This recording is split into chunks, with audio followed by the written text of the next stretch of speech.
I didn't watch this movie when it initially came out, and well, the box office it got should tell you as much, but I kept thinking for the longest time that the people who said this movie was the worst were over exaggerating, that there was no way it could be as bad as they portrayed it to be.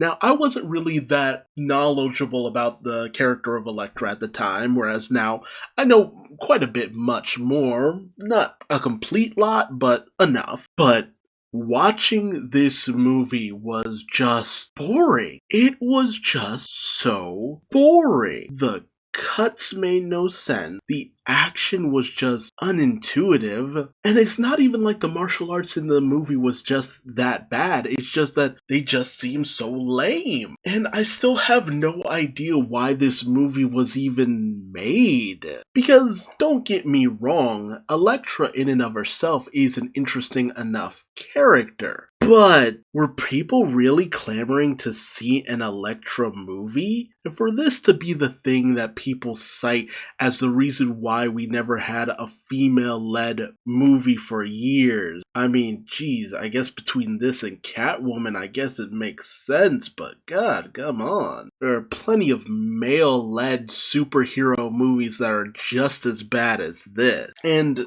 I mean, the premise of Elektra was just resurrected because that's a thing Stick can do. Like, no, there was more meaning behind a resurrection than that in the comics.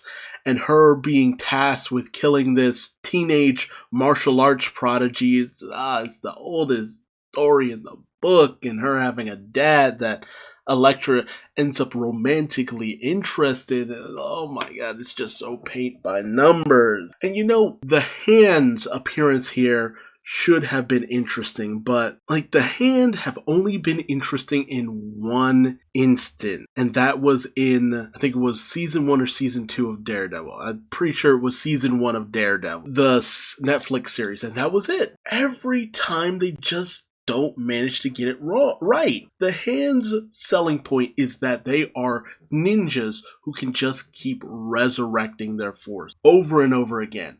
So no matter how many you cut down, there's always more. But the thing about that is they're just seen as fodder ninja, just ninja to cut down. And while that is their thing in the comics, they never sell their deadliness. Now granted, even in the comics, sometimes their deadliness is very understated, but they sent these top assassins, Kirigiri, Typhoid, Stone, Kinkoku, and Tattoo, who were supposed to be these experts, but they did this kind of thing in Iron Fist too, and it was just as bad there, where it's just maybe if one or two of them were made to be very important, that would be one thing, but you just made them fodder. Stone was supposed to be an ally of Stick, but that wasn't made a thing.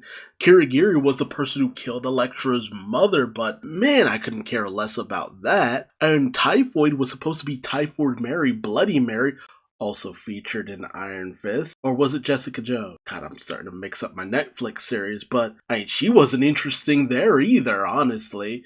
It was very shaky. It could have been good, but I feel like they dropped the ball on that one. It was Jessica Jones. Yeah, that season of Jessica Jones wasn't that memorable. But even the dude Tattoo was kind of lame. And he had the biggest visual stuff going on, honestly, but it just wasn't interesting. I kept looking at my watch throughout the whole time. I say watch, but looking at the time, I should say. Throughout the whole movie, just being okay, what else is gonna happen? Okay, what else is gonna happen? And by the time we actually reached the end of the movie, it was just oh god, yes, please, is it finally done? Is it finally over?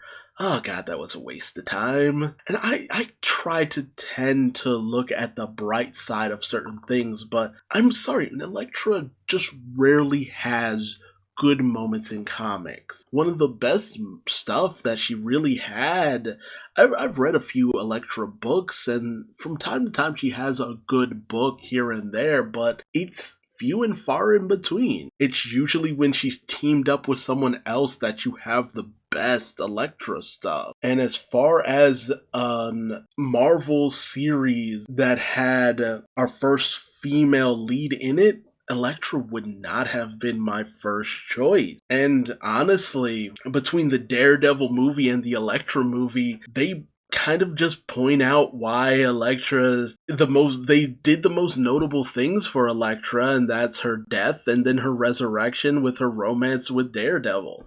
Hell, the Netflix series focused on that as well. And it was hit and miss in both versions. I don't know. I want to see a series that just has Elektra and portrays her beyond her death and resurrection. Because she's more than those elements of her character. And I think it's time for us to finally move on from that. The sad part is, it's very hard to do that because that tends to be the most notable things of her character. So, here's to a time when we can finally just have a proper Elektra storyline that really helps the character shine on her own. Otherwise, just make her a supporting character. There you go. And that really is sad to say because I don't hate the character. I like her. I've liked some of the stories she's been in. It just always tends to fall short and miss the mark. But let me know your thoughts. Did you actually end up liking the Elektra movie?